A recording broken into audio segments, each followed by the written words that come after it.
Hey, you guys hear me? Start cheering now! Yeah, let's get this over with. Yeah.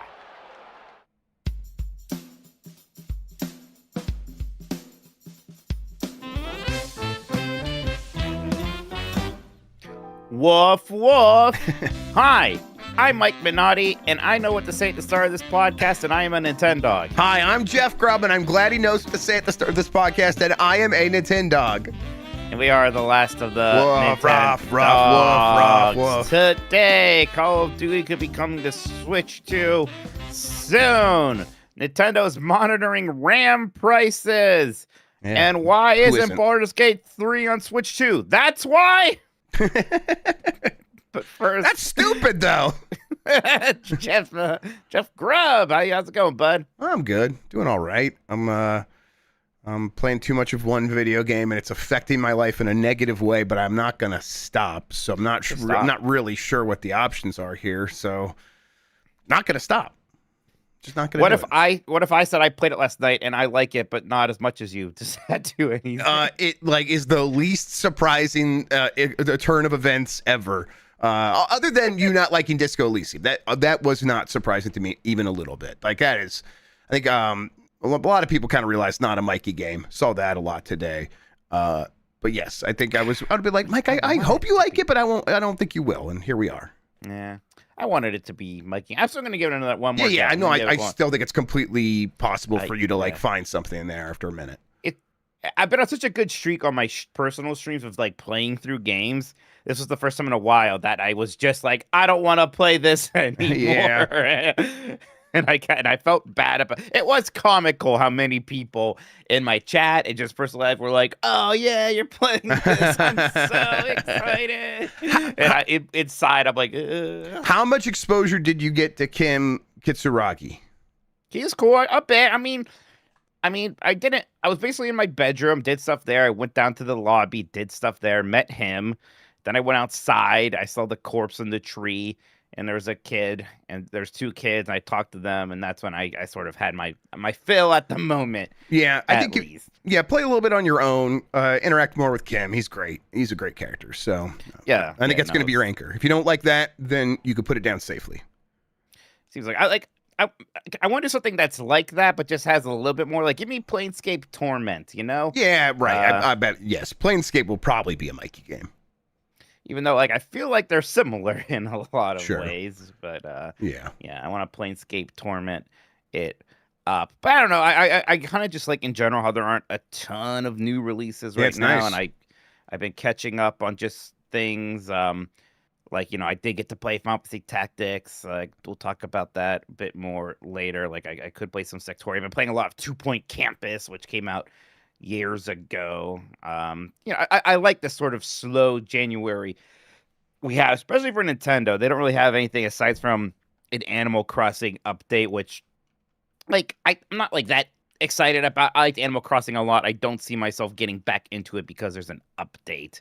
But I'm sure it'll be a big deal for some people. Yeah, I would like that to be the reason. And there aren't a ton of games, so maybe I could spend a hot and heavy 2 weeks with it. I could see that happening. I would like that. I like Animal Crossing a whole bunch. Yeah, I think I definitely got myself excited for a new Animal Crossing. Yeah, it was a little hard for to sure. be like, oh, well, just play. That's the thing. All the Animal Crossing people, there's been a ton of people streaming Animal Crossing in the last 2 weeks. When I go to raid somebody, it recommends me 3 or 4 different Animal Crossing people, and it's all these Animal Crossing streamers who maybe have not played it recently, trying to fix their towns and squash all the cockroaches and clean up everything because everything's in disrepair. There's so much guilt and shame associated with going back to this town you abandoned and all these these villagers that you abandoned, that it's a weird game to add new content into years later. I think they should, if not just as a general feature or for this kind of expansion, have some kind of a, hey, would you like to jump back in and we'll kind of clean that stuff up for you and pretend like it's not a big deal you were gone for a while. Just the Isabel's gonna fix things button. Yeah, absolutely. Yeah. They had something like that in the DS version where it was You could set Isabel as your like town mayor, and she would at the very least make sure that like weeds wouldn't grow and cockroaches wouldn't infest something. I think that's how it worked, and it was like, okay, that's nice. Because I don't necessarily want to restart. I don't want to like go back to my original file. I feel like I'm mentally I've moved past from that. I don't want to fix it all and everything. I also don't want to start a new game because there's a lot of build up associated with that. I don't want to start. You can only play scratch. so much each day of those early days. Yeah, exactly. Right. So it kind of leaves me nowhere, I feel like, with that. So it's hard to really feel like I'm going to get back into that. And, I know there are some people who still, like, play it so regularly that this is just new and exciting, but that is not me. All right, Jeff. Before we get into our topics here, I want to take a real quick break. Then we'll jump into some news stories here. How's that sound? I like that a lot. All right. Christian will be happy, and that's what matters. Be right back. The Nintendogs, that's us. We are back. Jeff, Call of Duty on Switch 2 could be imminent, according to some data mines, which has seen code that includes references to Nintendo and NA, Nintendo account. This could be happening at this Xbox Developer Direct event that's happening on January 22nd, where a secret fourth game is rumored. Or, at some point here, we're going to have to get another Nintendo Direct or something like that. We know that Call of Duty is coming to Nintendo platforms. Microsoft promised the government and wrote that weird agreement thing that they sent to Nintendo. Remember that? Yep. So it's happening at some point here. We just don't know which one. Fun note: the last Call of Duty on Nintendo system was Call of Duty Ghosts for the Wii U in 2013. Does that still work? What can you play online matches of Call of Duty Ghosts on Can you play Call of Duty Ghosts? Man, can you imagine playing the campaign of Call of Duty Ghosts on the Wii U? Oh, I would have liked to have lived in a world where that was a big enough hit where we got Advanced Warfare and Infinite Warfare on the Wii U. What would that have looked like? That would have been really weird. And the internet says no, you can't play Call of Duty Ghosts online on the Wii U now. But did it ever have Miiverse support? Oh, God, probably. That was where the most shit was happening on the Miiverse. Absolutely. Yeah. Do you think that this is showing up that Xbox thing, Jeff, or is this going to be separate? No, I don't think so. This thing is maybe imminent. I don't think it's that imminent. They will have a moment at some point this year to talk about Call of Duty Warzone probably popping off on the Switch. I mean, that's the one that feels like is the first thing you get done. And then you start fresh with the next real Call of Duty after Black Ops 7. Yeah, because Black Ops 7, look, it's still a Call of Duty game. Of course, it's selling very well, but it feels a little bit weird to be we're releasing that one kind of after the fact on Switch 2 now. Why not just get ready to release the next one on Switch 2 concurrently with everything else? But yeah, in the meantime, getting the Battle Royale mode on there, that makes plenty of sense. Sure. It'll be interesting to see just what that does for Call of Duty. There's got to be some kind of a Switch 2 bump. We've seen Switch 2 players, glob onto some other big franchise once they come to Nintendo platforms. There's nothing bigger than Call of Duty. Yeah. And yet, there's still some reason to be skeptical about it. Do you think Call of Duty's going to be a big hit once it finally does hit Switch? Yeah, I think it'll do all right. A big hit, I don't know, but probably it'll sell on Switch.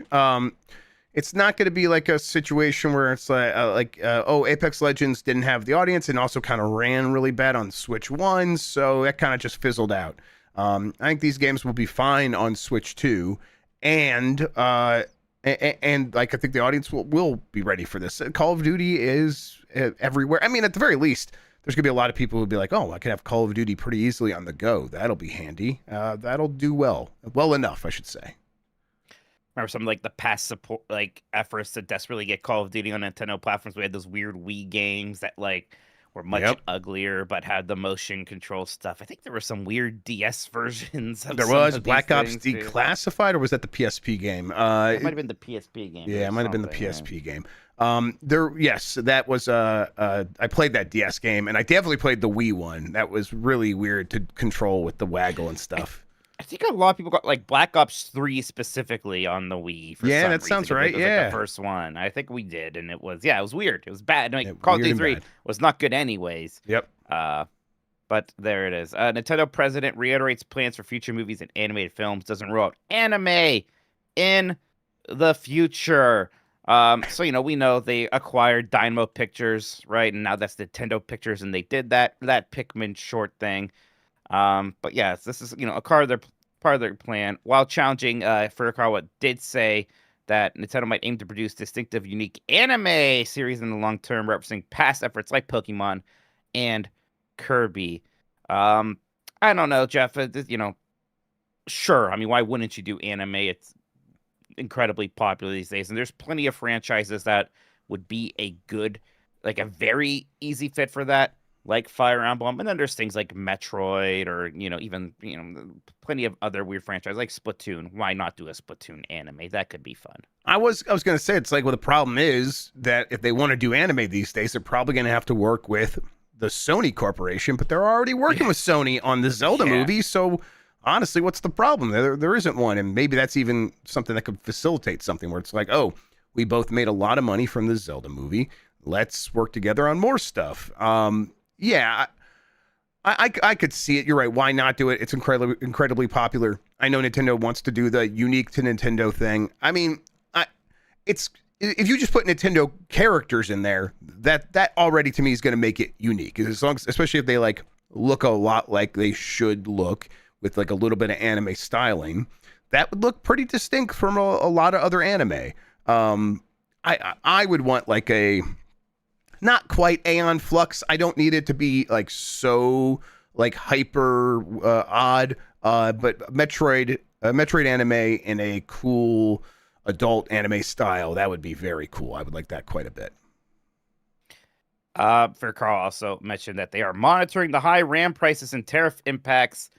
So, we've seen the other consoles raise their prices. The Nintendo has not done that with the Switch 2 yet. They did blink for a bit before it came out. They announced the price, then they blinked and panicked and said, hold on. They came back, okay, that's the price, I guess. But yeah, remember, they did raise the price of all the accessories. Yes, so they raised other prices, and they've done some stuff with like the original Switch and other territories. So the prices have been going up, but like the Switch 2 itself, not necessarily. What do you think is going to happen with the Switch 2 this year? Do you think they're finally going to blink? Do you think they're going to be creative and be like, hey, look, here's the new bundle, and it comes with like 3 Switch 2 edition games, and it's, $100 more than the Mario Kart World bundle was, or something like that? Yeah. I think that they will find some creative ways to get more money out of us. They've been doing that for a while now, and they've kind of been getting pretty egregious about it recently.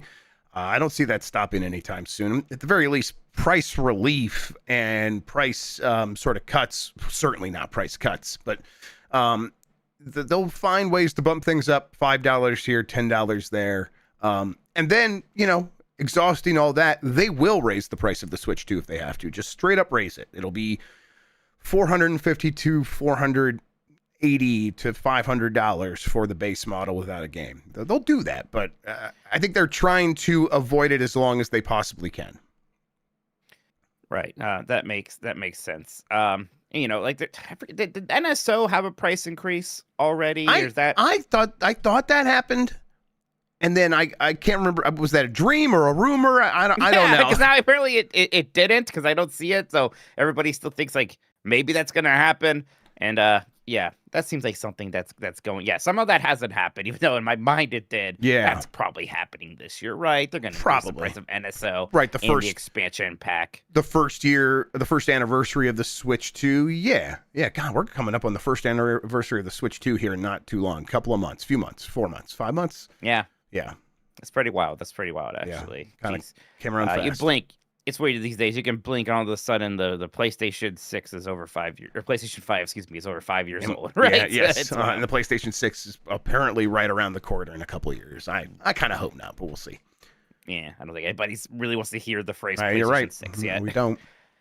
On this show, we've wondered why Baldur's Gate 3 is not on the Switch 2. The Larian CEO, Sven God help me out, Vink. I say Sven Vink, but I'm Sven also Vink, just guessing. Okay.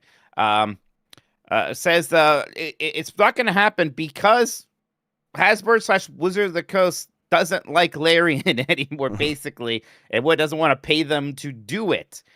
That's a real bad reason to not make a Baldur's Gate 3 Switch 2 port, which would make everybody a lot of money, including Hasbro and Wizards of the Coast. I also, if they completely own that, which I think they do, I don't think Larian has like ownership of Baldur's Gate 3. Maybe they do. I guess I don't know. They don't have to get Larian to port their game to one console or the other. We see other people do this all the time. So I find the whole situation real bizarre. Yeah, I mean, maybe there's more to it than we don't know. Maybe there is some reason they can't do it without Larian, like some legal reason, some contractual reason. But I would assume you're right there. And then what that probably says to me is that's just something Hasbro and Wizards of the Coast maybe don't know how to do very easily or they haven't done a lot of. But it's something that's pretty common in this industry. So, I think one of the problems is there was a lot of layoffs between Hasbro and Wizards of the Coast, specifically a lot of layoffs in the people that handled Larian. So the people, those might be the video game people. Those might be the people that know how to make this sort of thing happen, and they're all gone. So, yeah, I'm going to say this still happens eventually. It might even be Larian that does it because money talks, and they might find a way through this so everyone can get a little bit more cash. But yeah, it doesn't sound like that's going to happen anytime soon. Yeah. It's one thing when like two people have a partnership and it goes poorly, then there's bad feelings. It's always a really interesting thing when people have a partnership and it's a giant success beyond anybody's wildest dreams, and also the relationship goes to shit. It's so bizarre what happened between Wizards of a lot of that seems like it's on Wizards of the Coast, maybe a weird company. But certainly, yeah, right. But Larian's done some of their own weirdness lately. They're still talking about generative AI and like backed off kind of about we're not using generative AI for concept art anymore, but we're using it for like iterations, which to me, concept art is an iteration. I don't know. It still seems kind of dodgy to me. It seems to me certainly. like at least in the red thread, they said enough to like make their hardcore fans feel good enough, I suppose, but I don't know. I feel a little strange. I mean, I think it's great they're not going to use it for the concept art. That is like that very specifically was a concern. I'm not happy they're like continuing like being like, oh, we got to find other ways to use it. I don't know. You don't have to. You did a pretty good job last time, and I don't think you had it for most of the development of Baldur's Gate 3. It feels like I'm going insane. They're like, we need this. We need to like. You didn't have it before, and you didn't need it. You made like one of the best games of the decade. Yeah, what do you think you needed? It's so strange how precious they are about it. Right? That's it. Yeah, that's what's crazy about it, right? It's like you clearly didn't need it. Well, I mean, why not just continue to go with that? Like, what would change? Nothing would change. Like it's some weird rich guy FOMO. They all have FOMO for this idea of I'm going to miss out on this great technical revolution that's going to make games for me. I thought you enjoyed making games. Isn't that you've said that? Yeah.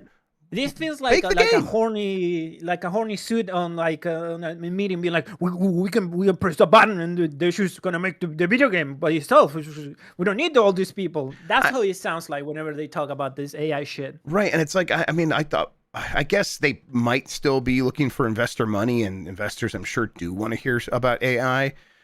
I don't know.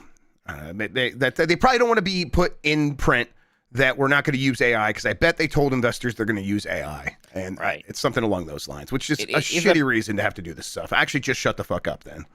Yeah, I mean that is the lesson that everyone's going to actually learn from the whole Larian thing, was that we better not talk publicly to the public about how we're using AI in video games. That's what it's super going to come down to, and that's where it all ends up for every topic in video games, right? We always end up in these companies touching the stove to see if it's hot. Oh my God, that was so hot, and they never touch the stove again. Yeah, that's what's going to happen here. All righty, and then hey, we got a new GameCube game on Nintendo Switch 2 online expansion pass thing. That's Fire Emblem Path of Radiance. This is the 8th game on there. This is a big one, Jeff. Super expensive game to get on an actual GameCube. Never ported to anything else. So you've been playing this game. You either somehow own a really original copy, or you're swimming with the dolphins. Right. So this is a substantial game, big tactical RPG. People love Fire Emblem. It's like from a period of time where the games were good, but the series hadn't really popped off, especially over here yet. So a lot of people may have missed this and are curious about it. They just know who Ike is from Smash Brothers. That's Ike from Smash Brothers. Friends. Yeah, he fights for his friends. Well, who are these friends? Let's find out. Here they are. They also added the soundtrack to the Nintendo Music app, along with Mario and Luigi Brothership. Yeah. So there you go. I kind of want to finish that game. I kind of want to. I didn't touch a second of it. And you are better for it. It's disappointing, but I played quite a bit of it. I feel like I should finish it. I was just so sad that everybody everyone's like, this was not that good, actually. I'm like, I don't even want to bum myself out with it then. They just got some fundamental stuff wrong. Like the controlling each character with the buttons was wrong. It's like, you got this right in the Game Boy. No, whatever. It wasn't even them. I was thinking in chat, and I'm not surprised this becomes a thing very soon. There's a larger brothership is good, actually. It is better than its reputation, because its reputation is just in the gutter. It'll have the color, not color splash, but it'll have Origami King, right? Where people are like, that wasn't that bad. It's gonna be Origami King. I don't think it's even as good as Origami King, but yes, yeah. You gonna play Fire Emblem Path of Radiance? I would like to. I would like to. Maybe some of the things I want to first, but yeah, I want to see what this is about. Yeah, I've started it before and played several hours of it, and enjoyed myself quite a bit. I think I was saying somewhere else, this might be when I still end up playing on the Magic GameCube and play it on a CRT, and maybe even stream it while I play it on a CRT. But boy, it's handy to have these things on the Switch and just have it there and have save states, and it just works. So yeah, that's another thing. I can see myself being a little bit of a this character died to a critical hit. Well, I'm rewinding. Yes. Right? Kind exactly. of thing. Whatever. Especially after I just really, it was very difficult and I enjoyed the challenge, but I really scraped and clawed my way through Final Fantasy Tactics. I can use a bit more of a chill time. Right, exactly. Especially when it's this is one I want to check out. But there's new Fire Emblem game coming this year. That's the one I'll really throw myself into and let it fuck me up. That's fine. So yeah, I'll probably try to play this at some point. There's still some big games coming to the GameCube NSO that they've announced, like Mario Sunshine, Pokemon XD Gale of Darkness, and Pokemon Colosseum. Those latter two also very expensive normally. I know there have been some improvements to the emulator, although apparently not for Wind Waker. That one still feels weird, but most of the other games feel pretty good. Yeah, everything else feels there now. Feels good enough, I would say. Not super noticeable. And Path of Radiance is a game where the analog stick sensitivity isn't going to matter too much. You're moving characters on tiles. Yes, exactly. Yeah. So this is like a prime candidate to, this will work really well on NSO. So yep, glad to have it. Super glad to have 8 games on there, so I can now actually have a full screen of titles spread across the virtual library there. Oh my God, Virtual Boy is next month. God, I hope my thing comes in soon. Yeah, I know, me too. I'm looking forward to getting it. That's oh boy, yeah. I'm gonna play so much stupid Virtual Boy games. I can't wait for that. Yes. It's we get everything, right? At least all the stuff released here. That every game's being added to the Virtual Console for Virtual Boy all at once. Well, I think it's I don't think we're getting Waterworld. Well, no, right. Waterworld is. I think Waterworld's the one. I think that's the only one though. I think it was practical. There weren't that many of them, but we're getting Jack Bros, so we're good to get. And Mario Clash, which was always good. I'm always surprised at people. Very good. Not all at once. Not all at once. Thank you, Lexi. Appreciate it. Thank you, Lexi. Okay then. This my notes here say one more thing. Grubb. Yes. If there are as always at this time of the year, rumors about a Nintendo Direct. Do you want to? Shit. I don't know anything about it. I've been keeping my head down, but we should just we're a Nintendo podcast and it's tradition. I think we have to do this. So I'll read from I think comicbook.com is notorious for just posting every one of these. So why not? Let's just read this one. Sure. The first Nintendo Direct of 2026 has supposedly leaked, and it may be happening very soon. As you may know, Nintendo fans have had to wait all the way until March 27, 2025 for the first Nintendo Direct last year. This was the Switch 2 reveal and launch here, though, which complicated the matters, blah, blah, blah. The new rumor comes our way via French journalist who goes by the name of B Fun, and who recently made the claim that a huge Nintendo Direct is happening on February 10th, which is a Tuesday. Oh, the Direct. To this end, the date checks out because it's a Tuesday. On top of this, the leaker claims that a new 3D Mario game will be revealed in the huge Direct. In other words, a new Mario game in the vein of games like Super Mario Odyssey and Mario 64. It's confirmed, Christian.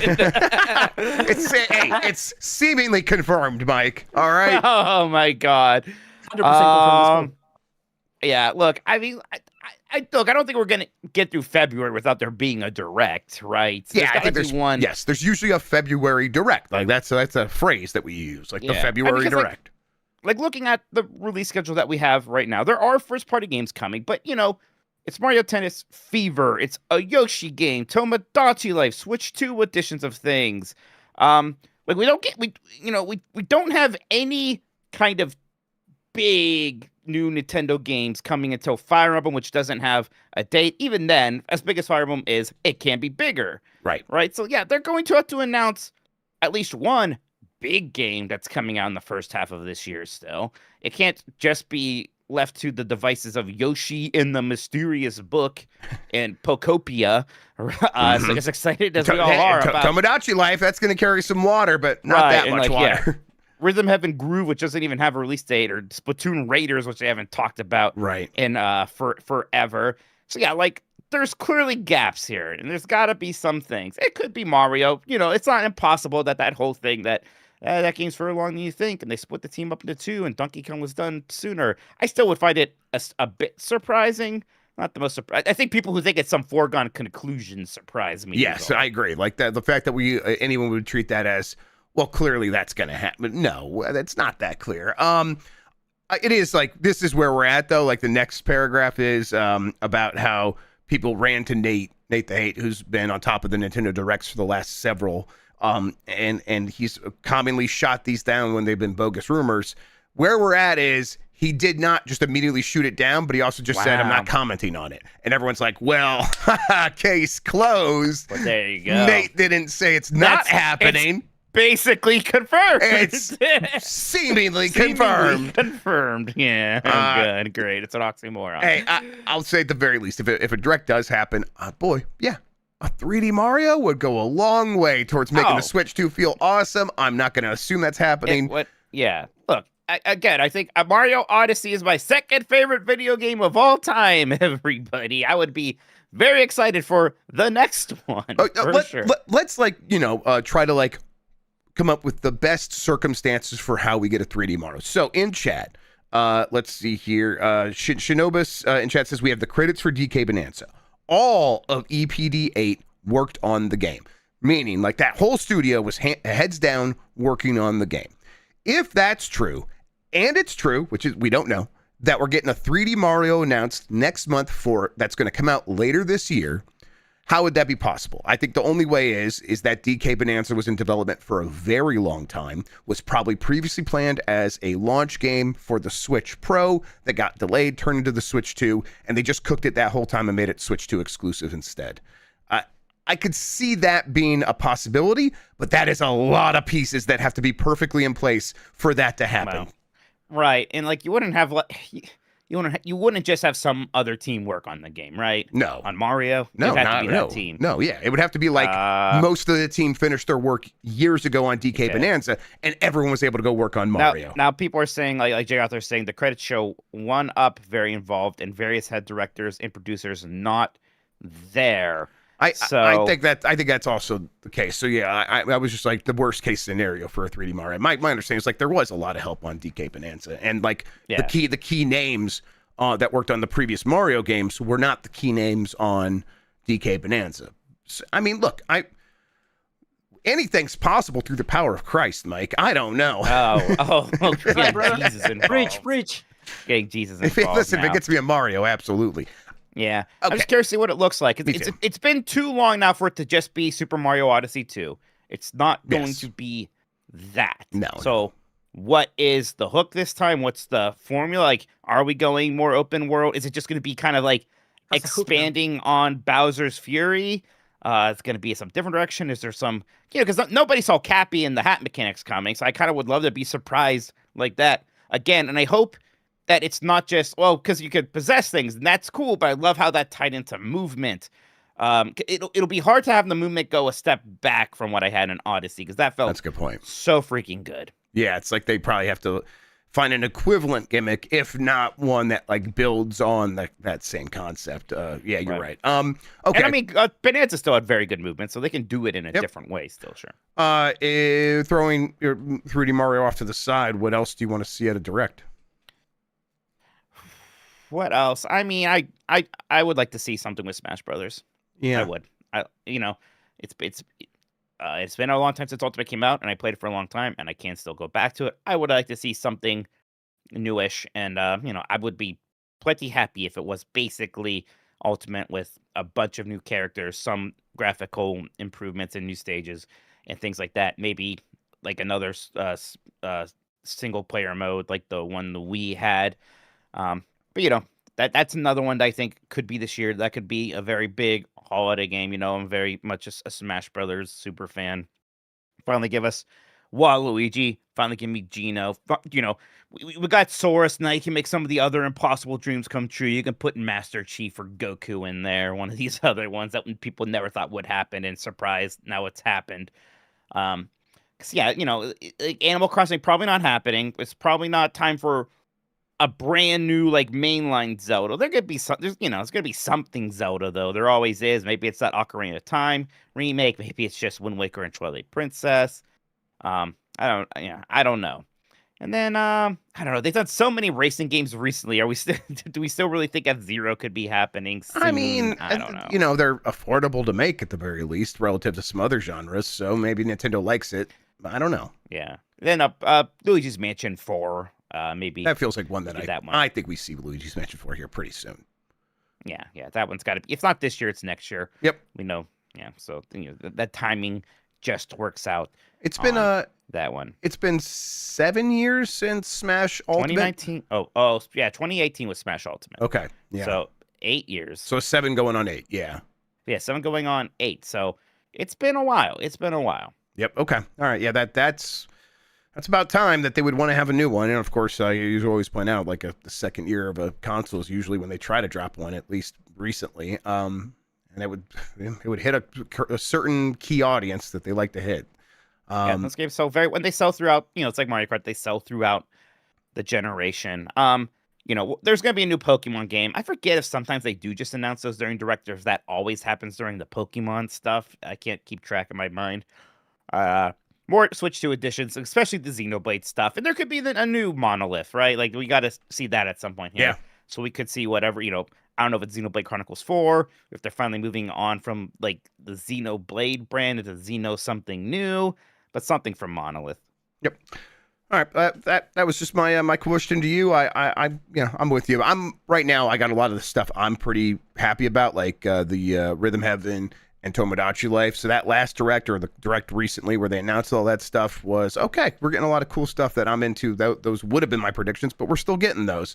And then I would have been like, oh, it feels like it's time for a new Animal Crossing. Well, they're doing the update. So a lot of the stuff you mentioned is probably what I would have brought up. So yeah, hey, we'll probably find out what's in that new Direct here pretty soon. Oh, now I'm thinking about like Hornet from Hollow Knight and Smash, and Zagreus from Hades and Smash. Like, why wouldn't those happen? Yeah, now, yeah, right, for sure, absolutely. Like, I would expect them to, and be disappointed if not. Yep. All right then. Why don't we take a break? We got some super chats to read, then we got a mailbag. We're going to the mailbag. It's a swamp. Look out. All right, we'll be right back, everybody. All right, we're back. Let's hear from the super chats, Jeff. Yes, the super chats say from Simon from Saskatchewan. Jeff, in answer to your question last week, yes, Mozart's Requiem is Blight Club bad for 2 of 3 players. Mike could like it. Nuclear option for Dan, though. Now, again, like, it's different. I like Trespasser. It's still a bad game. It's a Blight Club game. Yes. So, yeah. I think that's what you're getting at, is that it's a bad game that Mike could like, and that's happened. I think I before. deserve one. Really, quite frankly. I think we tried to give you one. What was it recently? Virtual highlight. Oh, virtual highlight, right? I kind of liked it. It was interesting. It was interesting to a Look, point. But I'll wear bad. a fucking powdered wig or whatever. Oh shit. Okay, yeah, that might happen. Mid chart, both. Right, I don't know what you call it. No, that's it. You got it in one. Simon from Saskatchewan. Only reason I know about Mozart's Requiem is because I looked at European and PAL exclusive games. So many Blight Club options. Future Blight Club theme week. Eurotrash? Yeah, I love Eurotrash games. There's like a bad Men in Black PS1 game that only came out in Europe. That's like a bad Resident Evil clone that I've thought about. That rules. Okay. A few times. Yeah, it looks terrible. Simon with the hat trick, as usual, says, I think I asked about this already, but have you heard / looked into War Rats? Early access now, but looks wild. Not sure if it's on your radar. I don't remember hearing about this, so I'm not sure if you did ask War about rats it. gather in their masses. It's an early access? Okay, I'll it's open it on Steam now so I remember to check it out. I'm like, even not. It's one of these games where I'm looking at the pictures and I still can't tell what it is. There's a rat-based AT-AT in a snow War level. Rats, the Rat-em-up? Is that what I should be looking at? Okay, yeah. It's like it's okay. So it's like kind of a 2D tower defense, but also a 2D shooter. Okay, interesting. But yeah, this game came out. Okay, it's in early access. Early access in November. Or that is it? It looks like it's just out. It looks like it's just a game I can buy. Maybe there's a different War Rats. I don't know. Yeah. This isn't early access. It just came out last year. Okay, well, interesting. How could there be more than one War Rats? I don't. Well, I mean, plural right there in the name. From Lex Luddy. Attended my first non-convention in-person preview event in over a year and managed to fly to London a day early, starting 2026 off strong. Nice. Cool, yeah, enjoy yourself. Make sure you let them all know what's happening. Wait, are you saying? Figure out what Lex is looking. Lexi, are you saying that you might have done a Mikey and scheduled your flight wrong? Oh, this isn't like a fun thing to be in London early. It's bad. Like my assumption would be that it wouldn't be a fun thing for Lexi to be in London. I don't know. Yeah. So, okay. Listen, that's a very strong start. Oh, you pulled a me. There's got to be something you can do there to mess things up. Go ahead, knock yourself out. Have a good time. Yeah, go topple Parliament. Yeah, do a what's his name? Guy Fawkes. Do a Guy Fawkes. And There you go. Yeah. Are we gonna get you arrested if we keep talking like this? I don't. Okay. Yeah, don't do any of this, guys. Go to the Big Ben. I don't know. Dat boy Jerry says gonna miss the live show, so I wanted to get this in early. Fuck ice. Stay safe out there, y'all. Yeah, absolutely. Oh yeah, fuck ice. It's a oh my god. Just an absolute catastrophe over here. Yeah, everyone should check out that Min-Max video that they did because they live in Minneapolis. God, things suck. Yep, it's real bad. Big Fresh 37. Haven't finished Hades 2, so maybe there's a story reason why this can't happen. But unlike Jeff, I want a 3 where Zag and Mel team up. You can switch on the fly. You got to choose who gets the boons. Can be CPU or a friend. That's not a bad idea. I mean, if you did like some kind of, I guess if you did like a co-op, I don't know, even spin-off thing. I don't know. As much as I loved both Hades 1 and 2, I am a little ready to move on, I think. I imagine they move on. They've never done a sequel before. It feels like they put everything into Hades 2. Yeah, I just don't know what else you do, except for a co-op angle. Yeah, but why not just do a co-op mode in Hades 2? I guess that maybe it's not made for that. I don't know. Yeah, I don't know. Okay, let's see here. Big Fresh, I heard your super chat on kind of funny stuff. That was very funny. The Hero of Time says, hello, Jike Granati. Did you like my Reddit post? I think I missed this one. Did you see it, Mike?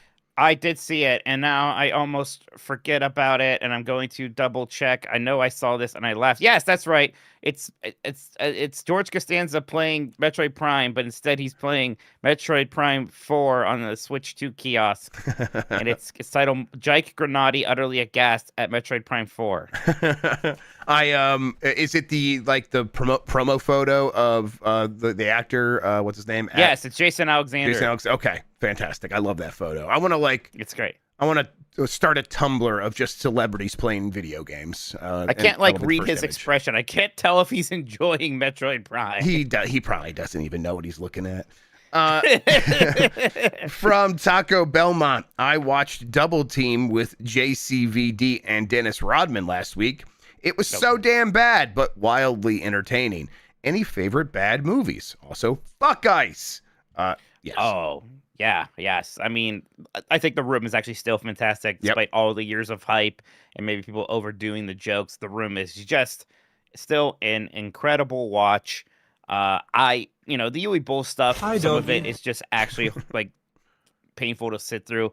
House of the Dead is hilariously bad. That movie is insane, bizarre. Randomly cuts footage from the Sega Saturn game in there sometimes. There's a weird House of the Dead house party song that plays during a montage with an overused 360 camera thing going on. That movie is an incredibly bad fun watch. And most recently, The War of the Worlds. That one that we got, that one from Amazon. I thought that just tickled me in a specific same way. here. Cats. Cats has joined those ranks, absolutely. One here from chat. Miami Connection is I love a that movie. favorite. Yeah, that one's fantastic. Samurai Cop is really good. There's a sequel to that's really depressing, but kind of worth watching as well if you really like Samurai Cop. Samurai Cop is one where it's I'm pretty sure most of the people in this film are pornographers. They're people from adult films just trying to make a regular movie, and I love that vibe so much. It's a good time. Then there's that weird Dead or Alive movie that I think mostly only came out on DVD. Yep. And then that Fantastic Four movie that they made and then never released so they could hold on to the rights in the early 90s. Yes, I've watched that special effects. I watched that at a Studio 35 in Columbus, Ohio. They had a print of it, and I got to watch it in the theater years and years later. Cool. It was awesome because it was the best part about that was it's secret bad movie night. So you go and you don't even know what you're watching. And then it rolls up and it's that movie. And I was so excited because I remember me and my brother being little kids looking at the pictures of that movie in magazines, talking ourselves into this being the greatest shit. They're making a Fantastic Four movie. And then us looking at each other for years is that ever going to come out? Not understanding what happened there. What happened? What happened to that great looking film? Boy, that's a good movie. That Chun-Li movie, that's a great bad movie. Which one? The Chun-Li movie? Yes. Gosh, I remember just not liking it. It's been a while since I've seen it, though. It's little weird. do people know, Sea Viper makes her first appearance ever. That character. Really? In that movie. God, I love that shit. Like Boba Fett's first appearance being in the Star Wars Holiday Special. Yeah, that's the good shit. Star Wars Holiday Special. That's another one that's miserable, but kind of a fun time. And there's a lot. Battlefield Earth is great. I've seen that one once, yeah. It's okay. Let's see here from Z Mitz. Hey dogs, I am going to Kyoto in February to run the Nintendo sponsored marathon. I forgot about that. Have you guys seen the race bibs? Craziest thing you do for merch. I mean, I would do that. That's pretty cool. I haven't seen these. I'm gonna take a look now. Nintendo Marathon race bibs. Is that what we call these things? I think that's what we call those things. Yeah. Race bibs. Interesting. Look at these. They're cute. Kind of Nintendo-y. Yeah, I like that. I mean, I'd pay too much money. I guess it's the craziest thing.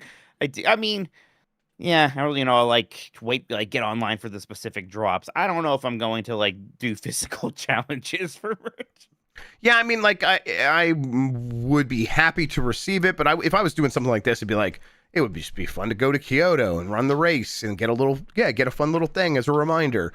But yeah, I would probably just pay money, human dollars, for goods and services.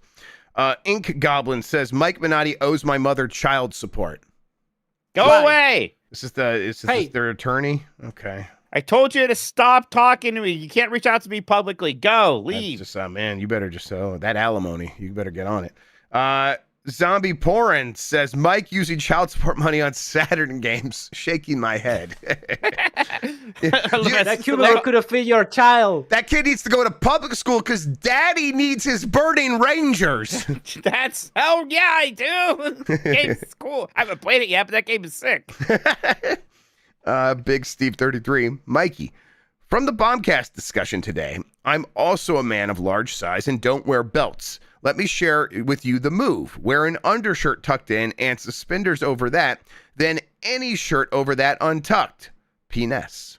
But like, I don't have any problems. Like, my pants aren't falling down. Again, the butt. I got a butt. He's got it up there. Keeps got it up. that booty belt. Get it all the chicked up. Yeah, I'm caked up.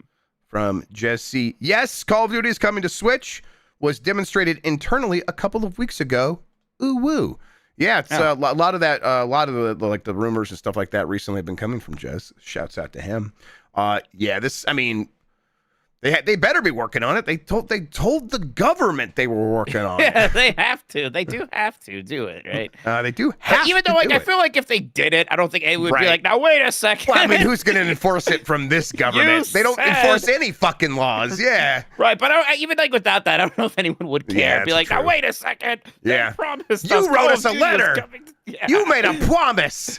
Like, no one actually cares. I'm sure some people care. Not that many people care about Call of Duty coming to Switch. There was one person who cared, and it was the former head of the FCC or whatever. And that's probably wrong. Got a FTC, and she's no longer in the government. So I think she's working in New York now.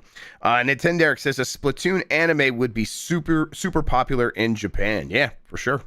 Could be popular here too. Yeah. I mean, like that's Give it one. to Like you some for of these table. properties, I'm like, I guess you could make a Splatoon movie, but to me, like an anime makes more sense for that. But I don't know. Yep. Let's see. Amy Winehouse of Leaves says, so when GTA 6 comes out next year, is it a foregone conclusion that it wins Grand Theft Auto of the Year? I bet it. Yes, absolutely. Game of the year. It'd be funny if it didn't. I mean, you know, let's still assume it comes out this year. Yeah. I mean, those games are critically received incredibly well. Like GTA 5 is still one of the best reviewed games ever. I think a lot of time has passed since then. Who knows what critics are going to think of GTA 6 now? But it certainly at this moment, if there were Vegas betting odds, GTA 6 is the favorite to win Game of the Year. Yes. Yeah, it's the kind of like, you know, and of course it depends on what Game of the Year you're talking about. At this point, I assume most people are talking about the Keeleys. Like, does it win Giant Bomb's Game of the Year? That's up in the air. Not necessarily, but if it is good, it wins the Keeley. And I'm not even saying great. It doesn't have to be great. But if it's good, sort of without caveat, where it's like, it was good. Like, so many people play that game. And the Game Awards, you know, the Keeleys are always popularity times quality. And when something is that popular and so many people play it, like every voter will have played Grand Theft Auto 6. And that is a huge advantage. So as long as it's good, yeah, I think it's pretty much a guarantee to win that award. Okay. From the Drum Kid 92, Monday Mornings Missed with Mitch continues to be one of my favorite GB series. Honestly, an all-timer for me. Also, dope shirt, Grubb. Yeah, thanks. I appreciate it. It's my SpongeBob shirt, audio listeners.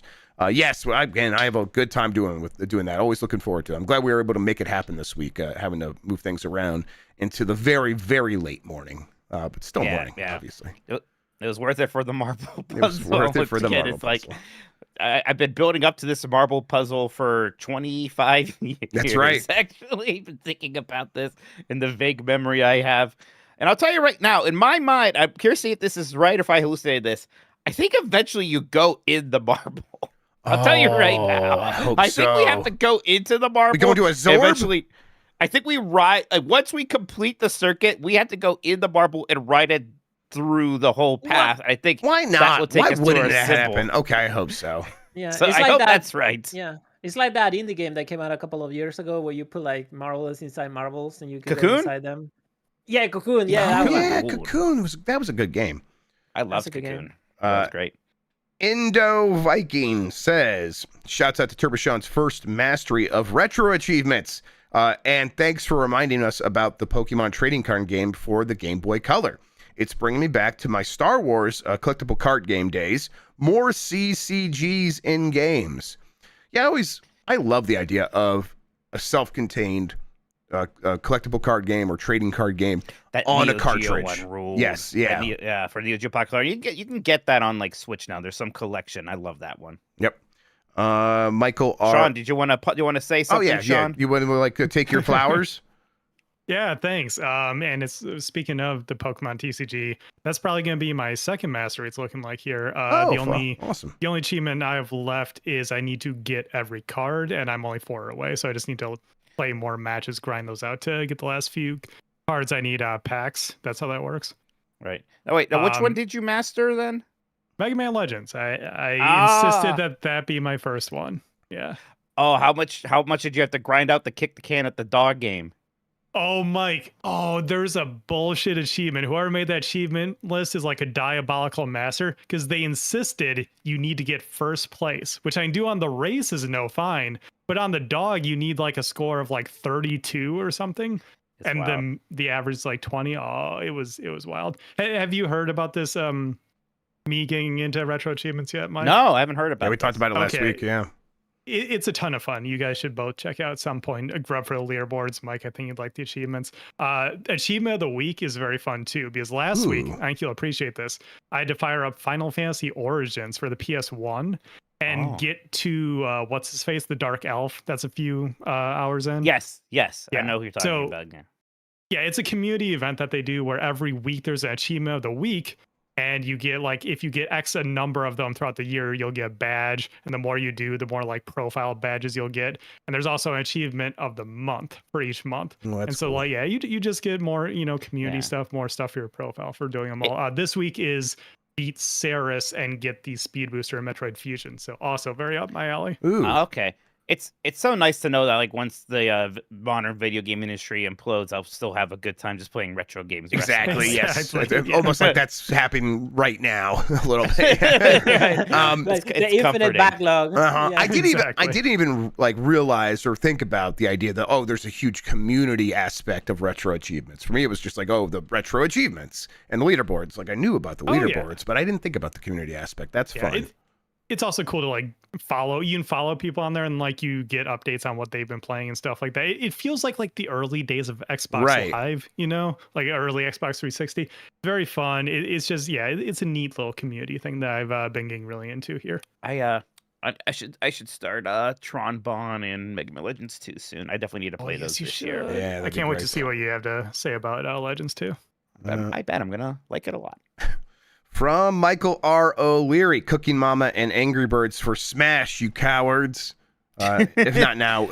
Oh, one of Cookie Mama's attacks could be mining for Bitcoin or whatever she did in that one game. The last Cookie Mama game was the one that was like a front that was like didn't have the proper license. Yeah. It also was just mining for cryptocurrency. Yeah. Have there been any like new Nintendo characters that have popped off? Like there haven't even been any new Fire Emblem characters this time. Like no one wants Pepsi hair from Engage. We don't want the in there, Starface on there. They might like put somebody from the new one in as like a half promotional thing.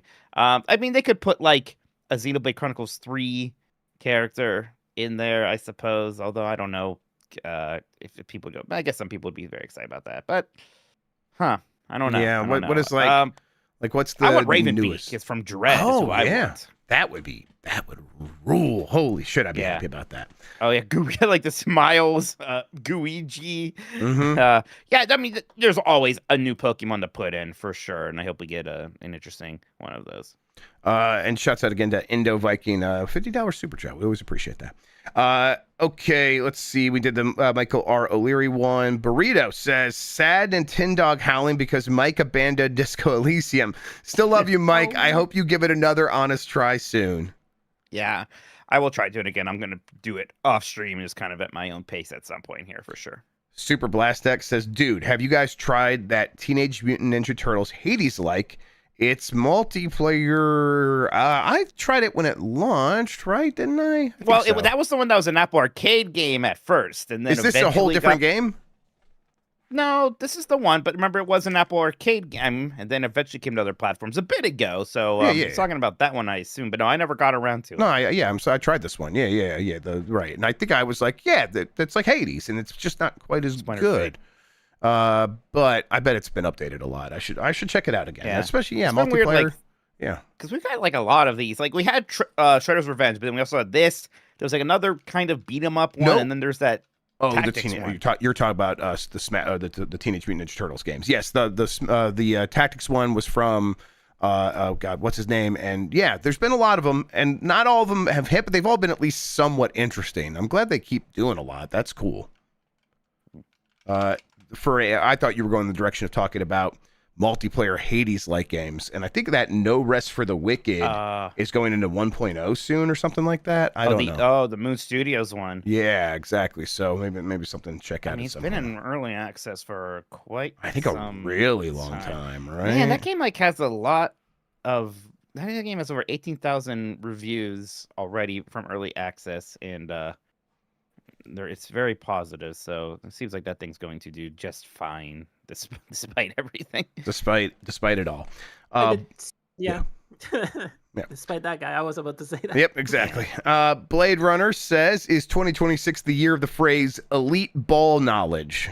Yeah, it is. Yes. Absolutely. Yes.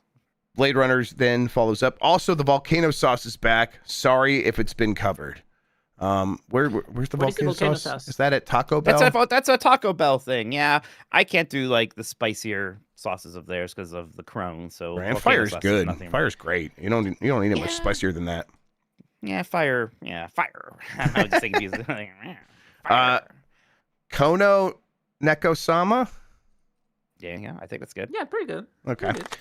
All right, thank you. Forgot to ask last week, but Mike, does your carpet match your drapes? I mean, if you have any. I think they might be talking about your rug, your new rug. Well, the problem is I don't have any. Well, I don't have drapes. I have more like. He doesn't have drapes. He's bald. Like, can you see these? Here. Oh, I don't want to move with you. You can't see. I have like not shingles. I don't know. Shit, what do you call them? Blinds? Blinds. I have blinds, not drapes. Yep. And I don't know. Those don't match his new rug. So there you go. All right. Or my pubic hair. I love your rug and your pubic hair. All right. Wait, we got another super chat. Anders 305 Miami says Pepsi Man in Smash win pianist. Yeah, that's like Goku. You can't have Goku. They haven't added Gokus yet, which including Goku, right? If they add literally Goku, then who knows what's going to happen with Smash Brothers? I want Sagata Sanshiro in there. Put the Saturn spokesman into the game. Kamen Rider Ichigo, you mean? Yes. Who would be the weirdest one to not get? I mean, we still don't have a Toad as a playable character. I wonder if we finally get Captain Toad playable. If, instead of all this bullshit, it's just all of those Mario enemy characters from Mario Kart that have no soul, Mike? I'd be so fucking mad. Play as a Wiggler. Why don't you play as an angel who's dead? No more super chats. Back over to you, Mike. All right. We're going to take a break. Calm down. Yeah, take a breath. We'll get right back here. We got mailbags to do. By bags, I mean one. All right, Jeff Grubb, the dog. Woof. Go get that mailman and give me some letters, please. More.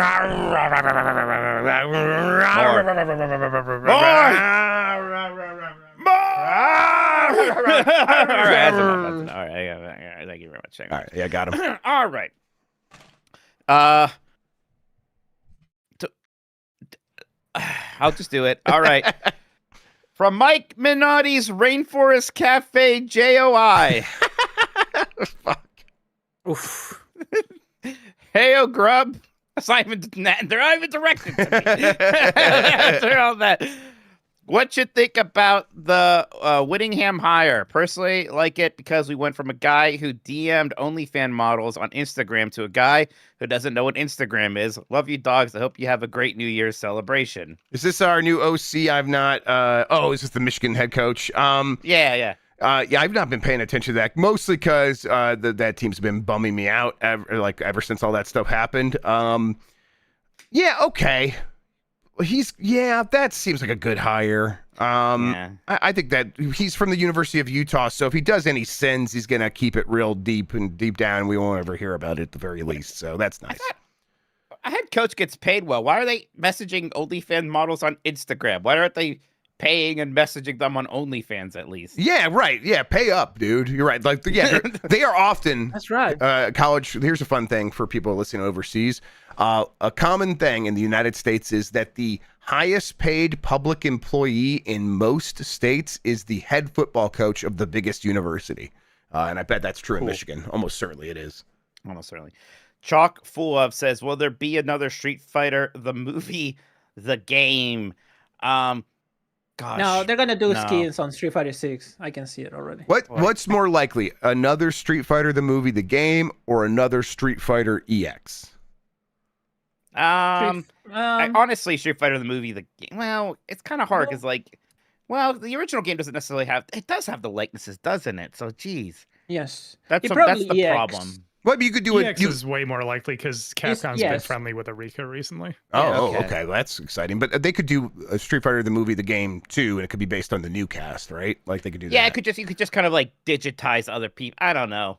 Yeah, neither of them are very likely because even with they're being friendly as Akira's nice, but I don't think they're gonna like let them have the Street Fighter license again, right? They might let them do something like maybe let them make the new rival schools or something. I think that'd be cool. Oh, that would actually be fantastic. Yeah. Hey Jeff, can you let Mike know that the Little Nicky game for Game Boy Color has a mini game where you get to shoot pineapples up Hitler's ass? Mount Rushmore of maiming / humiliating Nazis in video games. I mean, obviously just killing them in the Wolfenstein games. There's some good ragdolls physics with them in the Indiana Jones game that I appreciated quite a bit. A fun bit of lore about this YouTube channel that you're watching right now, if you're watching us live, is I have a video on here where I played like a Flash game where it's like where you just punch Nazis, but it was also like American neo-Nazis, people who are basically Nazis. And the video was just like small for a little bit, and then a bunch of Nazis found it and got in the comments and we're like, oh, whatever happened to discussion? Can't we just disagree? Everyone you don't like is a Nazi. And then years later, a gaming circle jerk on Reddit found it and came back and like yelled at all of those comments. This was a pretty fun arc there where it's eventually they kind of fixed things. And there was a huge like thumbs down movement on it from Nazis. It was a good time. Cable says, hey, Beef and Cheddar boys, another awesome AGDQ event wrapped up this weekend. If you guys had to speedrun a game, what game would you most enjoy speedrunning? And B, what game would you be best at speedrunning? It's interesting because it's like I wouldn't necessarily just pick some of my favorite games, like the Mega Man games, those NES ones. To be good at those, like one thing to be really good at is mashing. So you kind of have to like specifically have the skill of hitting the button as fast as possible. A lot. You also be really good at the menuing, like because you have to, manually swap your items, like stuff. When you speedrun a game, it's very different. It can kind of ruin that casual experience. Like right now, I love that every year I go back to Mega Man 3, and I know what I'm doing, but I'm still playing that video game normally. So I don't know if I want to do that. Yeah, it's tough. Like the ones that come to mind first, it's like, well, I'm fast when I play Super Mario Brothers. Oh, brother. Like the things that they do to that game at this point is on not like a different planet. It's like several different planets down the street from where I'm at. And it's like I'd have to learn so many tricks that would just be impossible. It would be all the rest of my life learning like a couple of those tricks, let alone all the ones you would need to do to kind of do a decent speed run of that game these days. Yeah, so I guess that kind of falls under like I would like to speed run. Like I would like to speed run Mario 64 or like Super Metroid. I wouldn't be very good at it because they're so competitive, right? Right. Yeah. I bet if I speed ran the Rocketeer for NES, I'd be incredible at it. I bet I could get number one, right? Yeah. And maybe someday I just will do that. Yeah, I wouldn't mind like doing like there's been some decent speed runs in the marathons of like the Pikmin games recently. I would have fun doing something like that. Yeah. That would be a good time. But yeah, boy, I got to go 2 nights to Games Done Quick. It was super fun. I saw a bunch of good runs on Thursday, including a Super Metroid run, right? Where they kind of go into this room where there's a dev code you can put in to get a bunch of items early. They played the game that way. It just seemed like Super Metroid run at Games Done Quick. That's cool. That's like a bucket list sort of thing. Yeah, and to me, that's still sort of like, they don't close with it very much anymore. To me, that's like the finale. That's the speedrun game still with Super Metroid. That and Mario 64. I mean, it's what I associate with the closing of a Games Done Quick for sure.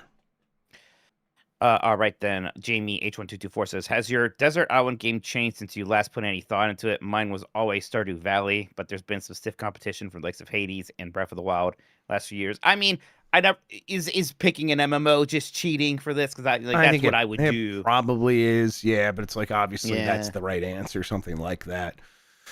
Yeah, I don't know. What's like a big sandbox game that I really like where I could just make my own fun over and over Just again? Cause 2. Sure, yeah. Breath of the Wild's up there. Minecraft even. I could like build stuff for a while. I don't know. Yeah, like Tears of the Kingdom Minecraft. maybe makes sense. Yep. Yeah. You can Yeah, make computers in Minecraft. Yeah. Like Minecraft will not be anywhere near my favorite game, but like as a Desert Island game, pretty good. Yep. Right? Yeah. Exactly. Yeah. Yep. Always Be Clean says, "Sup doggos, how goes the 2026 planning for events like SGF, Evo, Subathon, etc.? As a follow-up, did you all just involuntarily shut up?" We actually had a couple meetings this week, finally starting to plan certain things out. Not like, SGF, not quite yet, although we not did that say, far like, off either, though. Yeah. we're like, we had to start doing that immediately and stuff like, are we doing PAX East? We better do that like right now if that's happening. So, this next subathon, we're trying to figure out again, because we did that really late in the year last year. We'd like to do that a little bit earlier this year. So trying to figure out what that looks like. The big thing is a lot of these incentives and things that we promised from the last subathon. So figuring some of that stuff out, Jeff and I have been talking about the endurance run and how we're going to probably start recording that pretty soon. Things like that. Jeff just started Grubb Snacks. Yep. Right. Exactly. Yeah. So, we've been having some big 2026 meetings. Evo, I don't know what we'll be doing for that, if anything. I'd like to go, but it's always like I would like to, but yeah, we already have a busy. pretty full calendar for sure. Yeah. I do think Evo might have been directed towards me, and I'll say that if I can get work at Evo this year like I did last year, I'll probably attend Evo. But from a personal standpoint, I'm feeling great about the new ownership and everything. Sure. If I don't get work, I probably won't be going. You Right, I you forgot still about that. are going to go to CEO, right? You always go to was that what it's called in Chicago? Combo Breaker, is it? Combo breaker, right? Yes. All of my traveling group is actually out of town for that this year, so I Oh. might end up skipping it this year. We'll see if I just make it down there on my own for funsies or something. But yeah, not sure Okay. about that one. All right. James Pye says, "Nintendo Switch 2025 year in reviews are here. Will the host care to share the results? My most played game last year was Balatro, followed by Bonanza and Hades 2. I actually have not. Yeah, can we do done this that. online? Nintendo. Yeah, I'll do this. Yeah, Nintendo 2025 year in review is now available. Yeah. Okay, rediscovery. Oh, it's launched 8 hours ago. Okay. I accept cookies. Yeah, Nintendo have my Yeah, cookies. cookies. Oh, wait, no, I accept your Playing a- cookies. Wait. Was playing a Flash animation. Let me All right, sign let's in. see. All right, Check out how much. Oh my god. I'm putting my 2FA into chat. All right, Let's go. there we Do go. it. Yeah. Oh man. This is, okay. I played. Oh, I gotta use my pass Okay, let's see who key. played more games this year. I played 56 games in 453 hours. All right, hang on. I'm gonna have to sign in with my pass key on my phone here. Yeah, do it. I am. 3 away from 69, bro. All right. I Oh my did pretty God! good. Let me log in. I did pretty good. 56 games. Pretty All right, good. 2025 gets 56. started. I thought you said 66. All right. I mean, I played it Switch, and now Switch U almost every night, at least an hour or so. So I'm not surprised that it's that high up there. You have Wow. to s- You should- yeah. Yep, it's. You I should do just a got podcast in. about There we Nintendo. go. Oh wait, what's You have to, this? like scroll down. Yep, Yeah, I'm still yeah. scrolling. I played 87 games and 558 hours. Whoa, eat Fi- shit, Mike. He's got kids cheating for him. That's not one person. That's not You fair. if you pay your fucking child support, you could have your children play your fucking Switch. This is cheating. I'm looking at the games to try to help Mike's case. Yeah, there's Piku Niku, which Addy definitely played for like at least 50 hours last year for sure. But that's the only one that they play. Oh no, Little Kitty Big City. There we go. That's the other one. My top game was Hollow Knight Silksong with 51 hours. Boy, that is the fastest 51 hours of my life. That does not feel like a game I played for 51 hours. My I might be old. My second most played game was Super Nintendo Classics. Well, because I played Earthbound. I must have done some other games I can't even remember this year. I probably played Super Metroid a few more times. Then my third game is Game Boy Nintendo Classics. I think mostly from Picross. I think I was playing a lot of Picross once I finally didn't you beat realized. that Mario Picross? Yeah. I did. Yeah, I played every single one of them. Let's see. 49% action is my favorite genre. Apparently October was my busiest month. I played 62 hours of video games in October. What came out? That has to be Hollow Knight, right? Because that's that's Hollow Knight. I have 78 hours in October. Yeah. Okay, here's the other one. 98 hours of Minecraft. So that was split between me and the kids because I would play with them. But yeah, that's a lot of that. And then 50 hours in Silk Song and 53 hours in Donkey Kong Bonanza. I get to pick my favorite. It's Silk Song, actually. Yeah. There you go. Yeah. All right. There. Okay, very I will download cool. my summary. Everybody, I'll ski it if you want to see it in more details then. But okay. Yeah. Cool. Nothing too surprising there. Jeff, all right. Jeff, did you do your letterbox wrap-up thingy? Probably not, was but I will. crazy. I'll have to take. Well, I did, but I just didn't. I don't have time for a ton of movies. There's only like 12 movies on there. Bander's right. I played that Uncharted Waters a lot too, and that was like 20 Oh hours. yeah, you did. Yes. So from Uncharted Waters and Earthbound, my Super Nintendo playtime was huge. I'm such a good sicko for just actually playing through a campaign of Uncharted Waters. I love that. That was one of my favorite things you played last year. I was shocked. I was starting off in a curiosity. Like, oh, this is actually still good. Yeah, people like it. Since then I've heard a lot of people be like, no, that's that's a great secret game, and apparently you played the right campaign as well. Like that's the one to play. I think so. That left Shrimp says, "Hey boys, have you ever done anything that made you immediately feel old?" At 38, decided to go to Warped this year, and although I had a great time, Warped Tour. Oh, I see. That part got blocked for some reason. I'm no longer built for the music festival life. Yeah, love the pod. Shout out to the fitness crew. Pen 15. I mean, place. It happens all the time. I remember like one time we were out and like everybody wanted to go to like this one bar because other things were closing, and it was such a young bar, such a bar like 20 somethings were going to try to hook up, and like there's just people dancing and the this weird sexual energy in the air, and I'm like 39 and want a beer, and I'm like, why are we here, everybody? What's going on? We're all almost 40, and I think there was a couple people in our group who were in denial about aging, and that's why we were there. I felt that way at the JW Marriott this year at Summer Game Fest when it was like after something we did, and it's like we went there and it was just jam packed with people, and it's like I am so far away from having a good time right now. And then we went to where'd we go? We went to Yard House and we had dinner instead and like got a beer, and I had like one of those yard got tacos things. and burgers and said fuck the party. And and it was so much better. Yeah, exactly. Oh my god. Jim says, "Hey, dogs, I'm really excited for the Resident Evil trilogy coming to Switch 2 next month, but as a newbie to the series, do you think I tackled them in order from 7 or just dive right into 9? I don't think like 7, 8 lore is going to be insanely important to Resident Evil 9. It'll be maybe mildly important. I think 7's lore might be like moderately important, I think, but I don't know. Yeah. You can do what I did when I like realized I was reviewing Resident Evil 8 and I hadn't played 7. I wasn't gonna have time. I watched a playthrough of it and I kind of got the idea at least. But I mean, if you're gonna buy them all, you could just start with 7 unless you really worry about missing the zeitgeist there. Yeah, and you could start with 9 and then go back and play the other ones. Nothing wrong with that.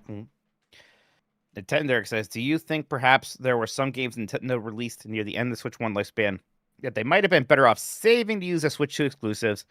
I think maybe the Switch 2 might have had better holiday sales if they had saved Tears of the Kingdom for Switch 2 and made it exclusive.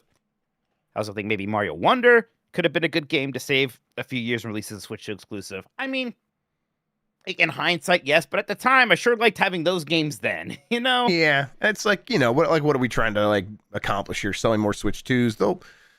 They'll find ways to do that, and it's like those games launched on the system that had way more people, and it's like, yeah, they sold it, and at a time when the Gittin was good, people were still buying a ton of Switch games, and Tears of the Kingdom sold 20 million in like the first day, like it rushed to 20 million. That's crazy. And they're a public company. They have to worry about every quarter. Yep. They can't just worry about the Switch 2 launch. So Yep. Was Switch 2 even like in the plans when they released like Mario Wonder?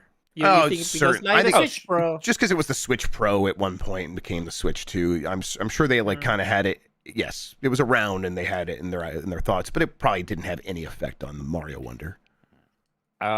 Screaming Man says, "Hello, Jeff, Absalom Pro, Grubb, and Mike, Sectori, up and comer, Minotti. Curious, do you two ever go back and watch strange advertisements for old Nintendo games? With me playing DK Bonanza, I remember there was a theatrical trailer for DK64 narrated by Don LaFontaine. I like watching those VHS tapes that we used to get. Like there Yes. was the Donkey Kong Country one, right? From and Toys there's, R like, a Us Star and Nintendo, Fox. yeah.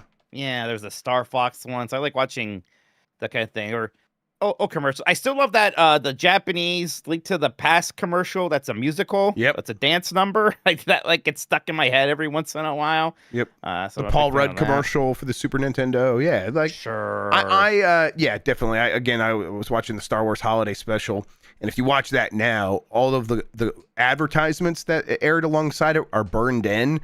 Like, oh, hey, buy American. We're worried about all those Japanese cars. You should just buy Ford. And I like watching old commercials in general these days. So, I should watch more weird old video game commercials. Doesn't the taping of that have like some kind of news guy like fighting the fizzies at 11 or something, and then that got replicated in a South Park or something? Or I forget definitely. what it was. Yeah. Next up is Blazing Noah. What up, dogs? What are the chances Nintendo gives us an Ocarina of Time remake this year? I don't think they're terrible. Yeah, it's like I think it could 20%. happen. Like, yeah, I'm hopeful. Yeah. I think that'd be really cool. I'd like to play Ocarina of Time. That's a very good video game. That's like there are certain video games that just kind of emblazoned as best game ever candidates, right? Mm-hmm. There's some of those that are just they have that status, and Ocarina of Time is one of those. It's just that kind of a paramount game. Yeah, and it's like, especially in those times when it was the question being, can Nintendo figure out how to make these games work in 3D? And then it's like, it comes on, it's like, well, that was no problem. Clearly, yes, they knew what they were doing, and they kind of like set the mold in so many ways with that game. Z targeting, I love like the originally as first person, like the game may have played more like Kingsfield at some point, right? You can see why Kingsfield is Kingsfield. Yeah. Like that is the first inclination of so many people having to do this, and kind of like it's like they. Same thing with Mario. It's like we actually got the third 3D Zelda game as the first one, right? Like it seems like it should have been harder to figure this stuff out, but they just figured that stuff out. Yeah. In your From journey, is there any chance of you playing the Kingsfield games? Maybe. I'm curious. I know Patrick did that, and like I think he likes them, so I don't know. Yeah, I don't know if like I want to be an absolute sicko and play. It's like Kingsfield 1 didn't even come out here. I'm sure there's some kind of way to play it. Maybe even came out in Europe and it's still in English. I forget. I don't know if do I play Kingsfield 2? Do I just play 4, which was a PS2 one at least? I don't know. Maybe. We'll see. Maybe not right away though. Jump Matt says, you guys notice that Jeff's favorite ROM site is back up. Is this a Shut the Fuck Up Friday thing? Do we even talk about it, Jeff? Or we probably don't. Everybody. Hey, listen, I have a new favorite ROM site every day. I'm a ROM site whore. I'll do anything for a ROM site. You're a slut. Yeah, I'm a slut for it. Slut. Absolutely, yes. All right, Chris2K says, I just want to shout out a couple of visual novel indie darlings that I really liked in 2025 for my fellow sickos. Both are very well written and a lot of fun. One is Stories from Seoul, The Gun Dog, a sci-fi adventure with PC-98 style visuals, where you can play as lesbians in space if you want, but why wouldn't you? And see cool Gundam-like mechs in action. The other is Detective Instinct, Farewell, My Beloved, which is basically one big Ace Attorney episode, including the quirky characters and very expressive sprites, but with Famicom Detective Club style command-based gameplay. Yeah, I know the titles aren't exactly beating the genre allegations. Great games, though. Love ya, dogs. Thanks for all and bye. Yeah, I'm glad that the genre fans are still getting interesting games over there in the visual novel land. Boy, it's got to be time for a new actual Ace Attorney here pretty soon, though. Oh man, this Detective Instinct game looks really nice. His graphics are good. It does look like Phoenix Wright. Really? It looks like Phoenix Wright mixed with Hotel Dusk with these really good looking sprites. God, do I want to play this? I'm gonna add it to my wish list. There I will. Stories from Soul looks cool. Yeah, too. I'm getting Stories from Soul right now. Yeah. Yeah, that's in my Steam library. I just haven't had a chance to play it yet because I follow one of the artists on Blue Sky. But I think that got like some like indie award for best writing at some point last year too and everything. So that one seems really cool too. Oh, this game also has that 80s anime aesthetic that I love. Yep. Actually. Oh man, this game like looks like it. It's got It has like the Sega CD style. yes, right? yes, exactly. It has the big borders on the side and stuff, and kind of the small viewport window. I love it. All right. This is my wish list too. That looks pretty cool, actually. Okay, yeah, that looks neat. All right. Then Jedi Moss says, after thinking more about how the Switch 2 could use some more exclusive software so the console, I think a problem with reselling Smash Ultimate Switch 2 is as the casual crowd that likes Smash Ultimate go for spending $500 on a Switch 2 just for extra content for Ultimate versus a brand new Switch 2 exclusive Smash Bros. Smash Bros. Doesn't just sell to the hardcore fighting game crowd. It sold 37 million copies, and it's the third best-selling Switch game. You don't reach those sales without casual players. Yeah, I don't think the next Smash Bros. Is going to be called Smash Bros. Ultimate Plus or something.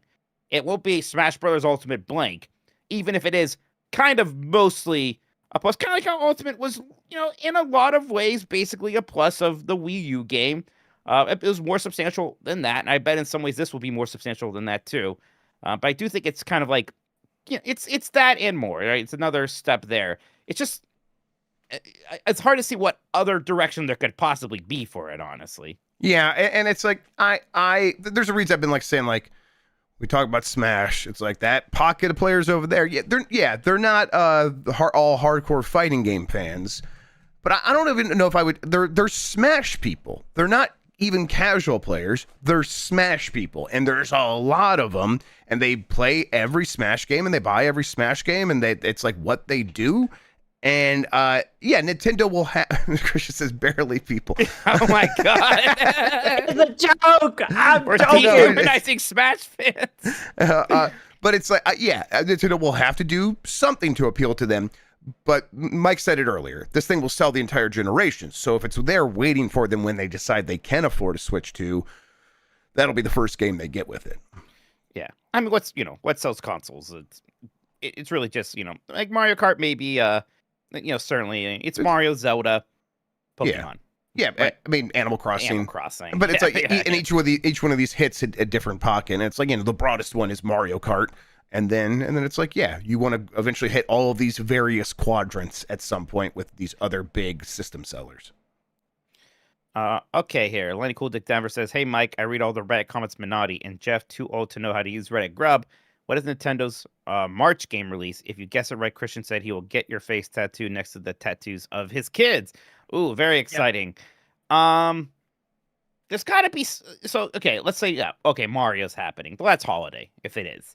There's got to be something big for the first half of this year still. And again, we have like Yoshi, we have Tamagotchi Life. We don't have something big. Maybe we find out Fire Emblem's release date is April, and I guess that's it. Yeah, maybe I think that's March. possible. But I don't know. For some reason, that game always felt like that was coming out in the second half of the year as well. Yeah. I mean, it's Splatoon Raiders. I guess Splatoon is so big worldwide that I guess that would count for Nintendo. But I don't know. But it's like it's not Splatoon 4, right? No, it's not. Splatoon Raiders. Say Pokopia. Pokopia is March. Yeah. It's the Pokemon spin-offs can be kind of weird because sometimes they do really well. Like sometimes they're like new Pokemon Snap and it could sell like 1 or 2 million copies, which is great, sure. But that's not. Again, is that the big game? I don't know. I'm not sure. It feels like something's missing. It feels like something's missing from this first half of the year. So that it's not just it doesn't have a date yet game. It hasn't even been announced yet. Metroid Prime 5. Here we go, baby. Let's go. That's why we had the ending. Because they had 5 ready to go right away. Yeah. So I just don't know, but like it's hard to say. It might just be like Fire Emblem. It might just be the Pokemon. Yeah, I'll just say Fire Emblem. Yeah, Fire Emblem. There you go. Get ready to put my face on your ass, Christian, or wherever your tattoos are. Bikes and Bruce says, this is the Giant Bomb question about submitting Grub Snacks questions. In the episode, you referenced the GB forums, but there's also a Discord thread. Do questions posted in the Discord in the Grub Snacks Q&A area have a chance to be discussed? Just a little confused. Thank you. Yes, they do for sure. But it's I kind of like since that first episode 0 Chuck's like, hey, you should maybe use the premium forum. And it's like, oh, that makes a lot of sense. Yes, they do have a chance. I will be mining both, but I did not mention the forum in episode 0, so I wanted to emphasize in the first episode. People also be like messaging me on Blue Sky and stuff like that. So there's all kinds of places where I'll be taking from, but the forum's probably number 1, and then Discord will be number 2. And people can get that new Grubb Snacks if you're a premium member on Giant Bomb right now, which is launched. Michael Riley says, you know what Sega does that Nintendo don't? Have their fucking consoles die. Now hold on, as an old Sega fanboy, some Nintendo consoles have fucking died. It's happened. There's been Virtual Boys and Wii U's in there. There's been Virtual Boys for sure, man. I'll never like Chris from Game Players, and he eventually went to go work at Nintendo. I can't remember his last name. Like responding to a reader mail in Game Players about like how Nintendo's just gonna own everything when the Ultra 64 and Virtual Boy launch in the next couple of years. And it's like, well, things are gonna go a little bit different than that, actually. Yeah, actually, not quite. Matt's Effect 2. Hey, Beef and Cheddar boys, long time, first time. I just played Doom 1993 for the first time last week. I was worried about backtracking to find keys, but it wasn't a big deal at all. I enjoyed running around. I actually enjoyed running around. As it turns out, that game owns. Have you ever been scared off of a game only to find out that the reason you've been avoiding it wasn't a big deal at all? Yeah, like even like Sekiro, right? Or Dan's actually talked about how he's been intimidated by Sekiro. He doesn't think he's good enough to do the parrying, even though it's mostly just kind of a dance, like a punch out, right? So I think I felt like that a little bit at first until I finally did dive into it. Even like, these Myst games, when I was a kid, I didn't play them. I was like, it looks too complicated to me. I'll never figure it out. And, now I'm older, but also this stuff's just never quite as daunting as it appears to be. Yeah, exactly. When you first look at it. Yep. Yeah. Same with me in like all those games. Yeah, basically every From game too. Yeah, that's how it goes. Ali Miracle says, favorite awesome games done quick run from this weekend. Love the Sonic Rush and American Truck Simulator, aka Yuri Truck Simulator runs. I really enjoy when I was there personally. I saw the Doom Eternal run, and that game just has such good movement, right? Doom Eternal, and that one was just super impressive to watch get played. Also, really enjoyed Shovel Knight King of Cards. I think that one is super fun. Oh yeah, but God, tons of stuff. Yeah, that was really cool. I really should have played King of Cards. I don't know why I did not play that. I played all the other ones and loved them. So that like inspired me. I need to watch this American Truck Simulator one. It sounds like it'd be a lot of fun. And I also enjoyed the Sonic Rush one. Let's see here now. Next up from Jake Bakes Cakes. I work remotely and redoing my office at my apartment. Do either of you have any favorite video game related artwork or decorations that you really like? Trying to make my workspace a more pleasant space to be every day. Much love and hope you all have a great rest of your week. Yeah. Right above my monitor, you guys can't see, but it was when Mega Man 11 got announced. I think Game Informer had this awesome like back and front cover thing of all the Mega Mans, so like based off the North American box art from all 11 of them together. So you have like Mega Man 11 Mega Man, and then like the Mega Man 9 Mega Man that looks more realistic and is there. Mega Man 1 box art Mega Man's there, along with like the kind of janky like Mega Man 4 Mega Man. So I've got that on a canvas right there. Over there for a Christmas, AJ commissioned this artwork of our Final Fantasy 14 characters hang out with each other. So I've got that one over there as well. Then over here is a poster for Secret of Monkey Island that I got in a limited run, like re-release of the Secret of Monkey Island for the Sega CD that I have. So yeah, those are some of my favorites that I have around. There's this Capcom logo I have printed on wood as well that I quite enjoy. Yeah, I like a lot of I Am 8-Bit stuff. There is this one of the Qbert house party where Qbert's having a party on his cube blocks, and it's got a bunch of other video game characters like Donkey Kong is hanging out there, and I think that's Karnoff in the middle, and then they have like a bunch of really good there's Little Mac and Soda Popinski prints that are just like. They kind of look like normal dudes, and I like that a lot. And then there's one of Samus doing her famous pose from the original Metroid, but kind of stylized a little bit to look a little bit more cartoony. But basically all the I Am 8-Bit shit has been so good Samus from the and Mega Man are sharing like a drink together. Nice. It's two of my favorites. That's a good print right there for sure. You also You have that Ikaruga magazine ad printed. Yeah, I'll just let me grab it real quick. Hang on. I love that thing with the box art quote on it. I think you have an awesome. I just unplugged my headphones, so vamp for me while I show this off real quick. And all right, yeah. It says the frothing demand, our frothing demand for this game increases from IGN.com. The greatest pool quote of all time. Well, almost as good as it's Halo with chips. Yeah. Our frothing demand for this game. It's Ikaruga rules. So absolutely, yes. I mean, that stuck with me, and then every time I would see it referenced in like a forum or whatever, our frothing demand increases. It would make me giggle every single time. Our frothing, what a god! I wish I ever wrote anything.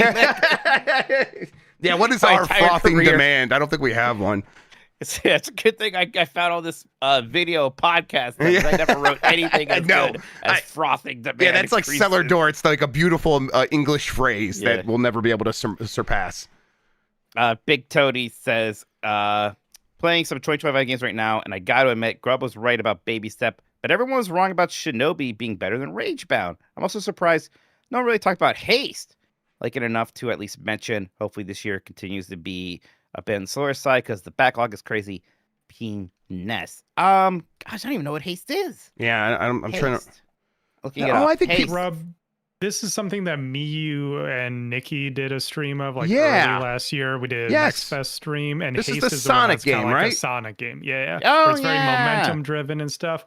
I didn't like it because it gets very rogue-like very fast. I'm like, this isn't really what I want out of a Sonic style game, but the movement is fantastic. So maybe I'll go back to that one. It looks neat. I could see myself enjoying this for sure. I did like Ragebound more than Shinobi, but I think I agreed with the general sentiment that most people would think Shinobi is better, and that's definitely like sort of the where we ended up as a crowd at Giant Bomb. John Martin says, is everyone in a Star Wars mood? Are we watching the movies with a friend for the first time in a while? I just finished Andor for the first time and am going to Galaxy's Edge this Sunday. Nice. Dogs help me decide between playing KOTOR, Jedi Survivor, and Outlaws for the first time. Man, if you haven't played KOTOR, I think you should play KOTOR. It's so good. Yeah, I always wonder, people going back to KOTOR for the first time. I know that I would, if it was my first time, I know I would still like it, but I've heard people be like, it doesn't hold up, and that makes me mad. I think you should just be like, hey, if it's not for you, move on to one of those other games real quick. That's fine, but KOTOR's, God, it's a great story, awesome characters, fantastic game, really great planets to explore. Man, KOTOR rules. Yeah, I am in a bit of like a Star Wars game mood specifically. Yeah. I do kind of want to finally go back and play Survivor like you are. I still haven't really done Outlaws, but I definitely want to do KOTOR 2 finally this year. That's, I knocked off Final Fantasy Tactics as like a big backlog game, a big pile of shame thing. So KOTOR 2 is one of the big ones staring me in the face nowadays that I want to finally get to. Yeah, I think Star Wars is just in that weird place where it's not even a weird place. It's like a comfortable place for Star Wars where it's like mostly a memory for most people at this point. Right. And it's like, that's fine. It doesn't have to always be ever present. And then when you're ready to go check something out, it's like, oh, there's all these games I never played before at this point. And that's a good place for that series, the franchise to be. Not for fucking Disney. They needed to make a ton of money, but that's their problem. Yeah, so like I think we're trying to enjoy it while we can before Mandalorian and Grogu comes out and like makes us not like Star Wars again. I don't know. Maybe it'll be. I mean, I guess maybe it'll be. My hope is it's inoffensive. Like it's just like it is. I mean, maybe it could be fun and good, but it's not the future of Star Wars. I know that. I mean, that whole thing peaked with season 1 of The Mandalorian, right? That's kind of unfortunate. You didn't even like that when everyone else did. I thought the first season of Mandalorian was like a good kung fu style show of like, oh, this guy's going from place to place, and I was enjoying it during the first season for what it was. It was not like, we're still going to get these movies. It'll be over here, so this is a cool distraction. And then it kind of just spiraled down from there. Yeah. But the Book of Boba Fett is trash. Like that is that I did not like. That one's weird because like I think I watched every episode but the last 2. I was like, I'm done. Yeah. I think that's enough of that. Yeah, I don't think I finished it either. And then I watched like a couple episodes of Obi-Wan, and that was so I couldn't keep with that. Yeah, that's another one. I watched a couple episodes and like it's weird because like I like Obi-Wan. Yeah. Right? Yeah, like, absolutely. I like I love Ewan McGregor, and I love how hard he was trying. Yeah. I just couldn't with the adventures of little kid Leia, and just like everything being filmed in the volume, and it's so obvious, like how it's all the staging of it. It's and just like the bummer. secret other fight between Darth Vader and Obi-Wan you didn't know about. I'm like, fuck off, guys. Are you kidding me? We're doing this again. Come on, this is embarrassing. Did you get mad like I did when there was that quote? There was like the thing like, "Ooh, Tom Cruise secretly filmed a lightsaber fight for Star Wars Starfighter." I'm like, "What are you talking about?" Yeah, and then like the story was like he held a camera. I'm like, do you think that's what directing is? Like, what are you talking about? Whatever. I mean, yeah, that's what I'm gonna do. I'm gonna play Star Wars Starfighter just because I'm mad still about them just calling something else that. You call it anything. Reclaim the SEO, Mike. You can do it. Like, what the hell? Like, at least, like, it'd be one thing if there was some reference to Starfighter, but no, this is their what just even do something in the prequel era again if you actually made it a Starfighter or something, but they won't. And I think that's one of the things that annoys me about it is, like, they want to, like, make all this new Star Wars stuff, but they don't do, like, the Marvel thing of, like, well, we have all these comic books. It's sort of, like, loosely adapt these stories. They never really like loosely adapt the games or the books, like the expanded universe books. Instead, it's like, let's just completely replace all that stuff with worse versions of it. So, yeah, it's a weird place. But the High Republic's gonna pick up it is kind of funny playing Survivor because there still is that High Republic push in it, right? Yep. It's like, oh right, it's on pause. We're still supposed to get that High Republic game from David Cage. David Cage. Recently, I saw like how much Detroit Beyond Human sold. That game sold insanely well. It's one of those games that I think normies got into because normies love the shit of that game. They think it's like the future of gaming. It's crazy, and it drives me up the wall because it's so fucking it's really deep. Like, wow, finally a game about the plight of minorities without having to look at minorities. The most amazing quote ever from David Cage being like, the thing that makes Detroit become human different from like something like Blade Runner or all the other games in this genre is, in our game you're supposed to sympathize with the androids. And it's insane. Oh my God. I will take my belt off and whip your ass, David Cage. If I would if I ever wore one. I will whip your ass for saying such dumb shit. It's just incredible. When are the androids ever not sympathetic? That's all Data is. That's the entire genre. That's all they ever are. They're either that or they're the Terminator. They even made him sympathetic eventually. Yeah. Oh my God. Guys on that director's cut. God damn it. And we're gonna now Jeff needs to calm down. We're gonna take a break. Fucking send in every game. He would send out a box to press that was 3,000 blank pages. He'd be like, "This is what our scripts. Our scripts are 3,000 pages." And he did it every time for every single one of his games. So stupid. We'll be right back, everyone. Bye, everybody. We'll wrap this up. Yep. All right, we are back. Jeff, I did finish up Final Fantasy Tactics, the Ivalice Chronicles. Happy for you. Boy, that's great. Yeah, God, I'm so glad they did that remake. The voice acting that they added is so good. Like, even though like some people love that game all these years where it had zero voice acting, and sometimes when these games do add voice acting, I'm not sure. But boy, that aspect of it was really good. I think that's, this was the basically the Final Fantasy 14-16 team that did this version of the game. I think they're very good at that, right? I know I bitched for 16, but not, the acting. They're very good at that sort of stuff. So yeah, I really liked the story and the voice acting, and of course the tactics themselves with the job system was fantastic. So yeah, that game was just, it kind of reminds me when I finally got to play Earthbound. I think, last year. Like, oh, that game was everything people always said it was, huh? I get why everybody likes it and keeps talking about it.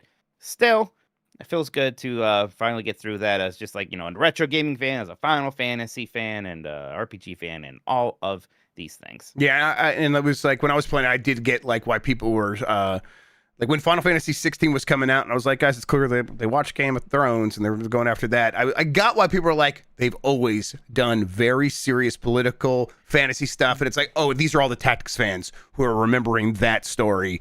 And it's like, yeah, they're capable. Like Final Fantasy 16 in the end was obviously, they admitted it was Game of Thrones stuff, but yeah, this franchise could always do like super serious stuff, and they did it really well. And it's I don't know, I was pretty impressed by that story as I was going through it. Yeah, in fact, like the stuff where it is a bit more like the demons and like it almost would maybe even better if it was just straight up. Actually, they're all just evil humans. Right. Which again, I don't necessarily need that. It's fine to have a little bit of that. Oh, for sure, yeah. It's just like sure. yeah, they're good at this, and it's I think it's cool, and occasionally they can pull on that lever. Yeah. I do wonder because I know a lot of you and Jen like Tactics Advance a lot. I know a lot of people were a little bit thrown off because the tone shift is a tone shift different. Yeah, and part of me wonders. At the time, it didn't necessarily bother me because I didn't play that much Tactics. I wonder if going back to Tactics Advance now, I'm going to really miss this kind of very serious and very, kind of political and sort of darker tone of the original Tactics. If A2 wasn't kind of like the best Tactics gameplay ever, I would have been super disappointed because that shit is just cartoony as fuck. Yeah, I think Tactics Advance 1 it's not a good balance, but it's balanced between super silly and really great gameplay. It's it's silly and fun and charming. And then it's the characters do kind of get into some scrapes that feel serious, but it's going to maintain that fun attitude. And then A2, it was kind of like a clown show from what I remember. Yeah. I saw someone in chat mention Vagrant Story, and we played that. I played 5 hours of that a couple times now, twice. I like that game a lot. I think I started once and didn't get too far. That's another game I would like to play this year for sure. Yeah, that's one where I'd like to make us play that on stream because that would be fun. Well, because I recently played Parasite Eve, and Vagrant Story kind of has that game's battle system in some ways, and now I played Tactics, which is that team's game they did right before they did Vagrant Story. So yeah, it makes a lot of sense for me to finally play that when I have it. Right, I could play it on original hardware right now, so why not?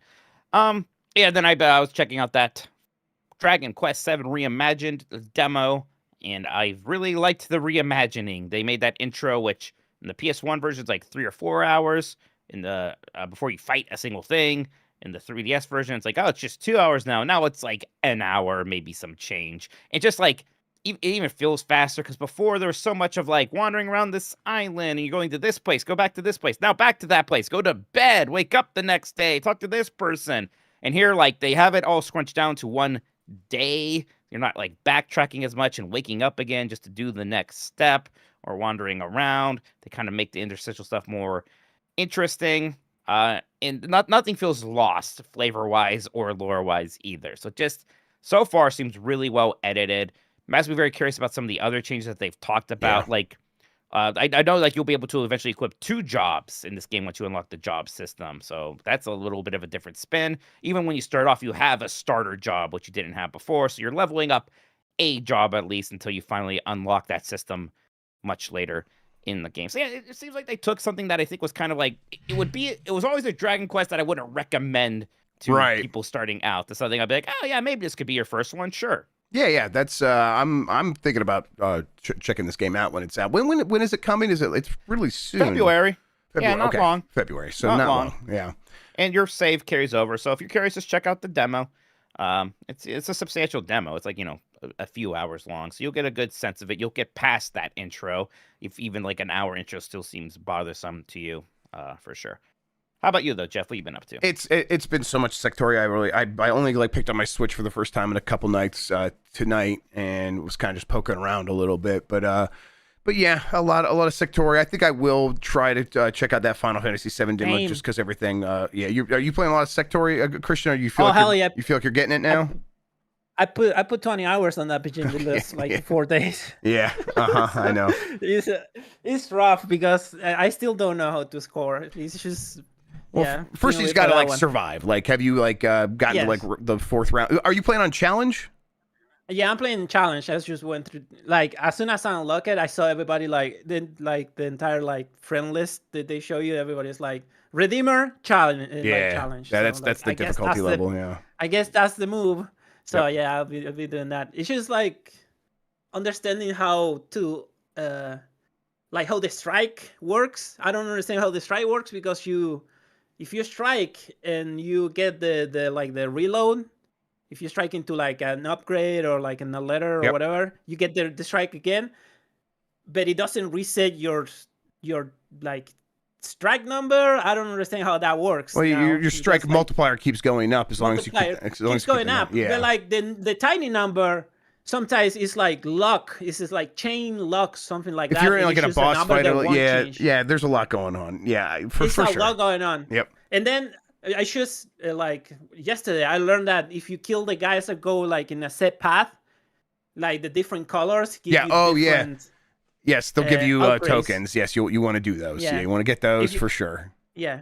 If you kill it, well, I'm colorblind, so I think they're like bluish. I don't know. Oh, If you turn kill those, on all they the give you- accessibility settings, by the way. That's something I only did just today. Yeah, I for the turned first time. the long line, but Yeah. I need to like change some stuff. I didn't look. So What? yeah, if you kill those one, they give you an upgrade. If you kill the golden one, they give you like the car stuff. So Yep. yeah, she's still learning it. Hey, this even game's 20 not on hours in. Switch. Shut up. It should be. Oh, I this think it game will is not on Switch. I It's thought not. it was Yeah, on it Switch. should be actually, right? Why not? Yeah, I don't know. I think, Yeah, it, I I think thought it will be soon. I think probably. Well, Yeah. the way Chef was talking about it, I thought it was on Switch. I That's was why trying to be like, oh. that's the reason I'm not playing anything. Because I've been playing a lot of Sectori. Well, you played Big Hops, Yeah, right? I played That's Big on Hops Switch, too. last week. Yeah, Switch. and it was and that's it's a 3D platformer worth checking out if you like 3D platformers. Absolutely. Yeah, I know we talked like, oh, is this like the one that's finally gonna like kind of really break through and be like the Hollow Knight moment? And it's got like a 78, so it's but a lot of another that 78 pretty is good one. Yeah, but at the 78 is a lot of that is because of the bugs. It's pretty undercooked on that side of things, and almost every single review mentions that, and then says it controls great, plays great. I think it's at the top tier of those, and not quite in the tier with Mario, obviously, and some other that's like so- Astrobot and stuff. Yeah, Yeah, that's like so like that's like the thing. Like, 'cause someday we will. It's like someday somebody will actually make a 3D platform that somehow it feels just as good as like Mario or Astrobot or like a Ratchet and Clank at least. And this one at we're least not like there in terms of its movement system is like, oh no, this one gets it. It's right there with the rest of them. Yeah, for sure. All right, Jeff, I think we have a few more super chats and then we'll get out of here. Yeah, let me just get YouTube at the proper aspect here. Okay, I don't think I read that one. I think we did that one last. So, Felix Fortuna says, I've never felt older than someone saying a game I've been putting off playing since it launched, and calling it retro. That's like, yeah, that's rough. You eventually just got to play the game or just forget it and move on with your life. Brock This Monster says, you both have to give each other a face tattoo but Nintendo. All right. Oh, Okay. Yeah, let's see here. I'll just get the weird new logo they give Diddy Kong that just says DD, which is confusing because it can't be DK, I suppose. I'll put that on my forehead with no explanation. I'm gonna get Luigi. Get Luigi. I'm gonna give Mike like the Zelda heart containers under his eye, like they're tears, like he killed someone in prison. Is it like he killed people? Yeah. Yes. Yeah, Exactly. I like Oh it. my Okay. god. Hell yeah. Manati's Fruit Emporium says, is Aqua Teen Hunger Force Ninja Pro-Am for PS2 a blight-worthy game? You could make Dan dress up as Carl. Love the work you guys do. Proto Man. Isn't there? I don't know about that one. There's a golf game that's supposed to be terrible with them, right? I think so, yeah. Maybe we should have played that on Golf Week. Is that the golf game? Because it's called Pro-Am. That's a golfing term, Oh, maybe right? that is it then. That must be it. Yeah, That could be okay. it. Yeah, never mind. That has to be it then. Okay. Yeah, probably is terrible enough. Yeah, maybe a possibility. By the way, I listened to the Proto Man Act 3. Very good. Yeah, I very did good. too. I've been that's see, been my like- music right now. It's been really good. Everybody thinks there's like secretly going to be a part 2 because the narrative is unfinished and there's like some other hints. Yeah, I've been like curious about. Yes, I saw a reel or something about that, and I was like trying to like ask, hey, has anyone written about this on the website so I can go follow along? And it's like, no, not really. And then they did that concert at MagFest. And I think the thinking was they would reveal the new songs there, and they must not have. So that was, to be fair, that was the day that the album was dropping on streaming services. So it's like that was the focus. So maybe there's more yet to come. I hope so. I love this shit. I'm so into the lore of it now. God, Proto Man rock. Yeah, people don't know Proto Man is they are a band that does like 80s synth rock Opera, about Mega yeah. Man. Rock opera. Yeah, it's fun stuff. It's basically a musical about Mega Man with just the music part though, and it's good. Zombie porn. So why does Mike think his next Blight Club game, or what does he think his next Blight Club game is going to be? It's coming up quick somehow. He's on it right now, and your next one is coming up quick. I have no idea what my lightning round could possibly be, to be honest. I have said its name in the last 3 months. That's the most I'll say. Well, all right. Yeah, gosh, I have no idea. I hope it's not too much of a I hope it's not even like a Fester Quest thing where it's really hard. Like right sort of thing. I don't know. Look, Sonic Blast is going to be a bad time, but I think you're getting off a little easy. You deserve it. It's fine. I'll take it. But boy, do I deserve it. Yes.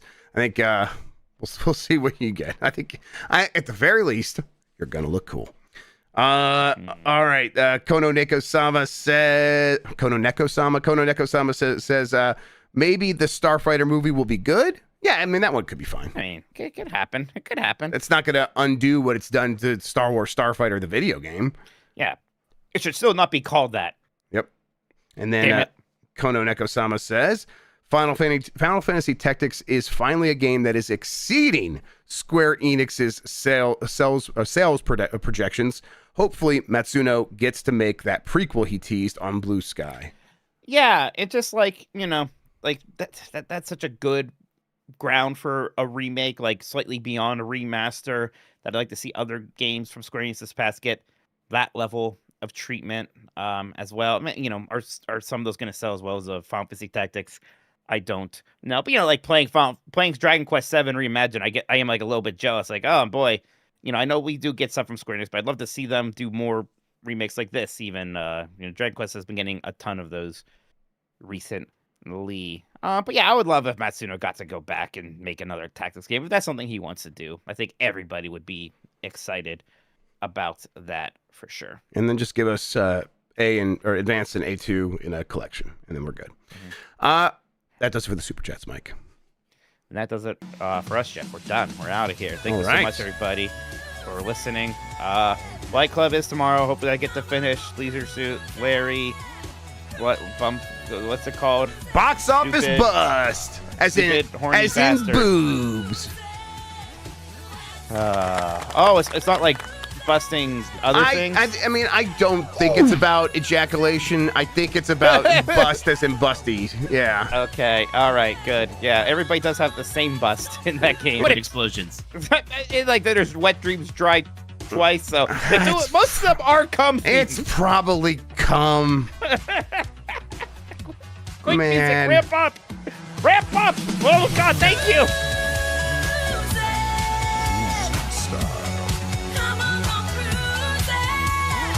Oh, bukkake. Coated with the goat sauce.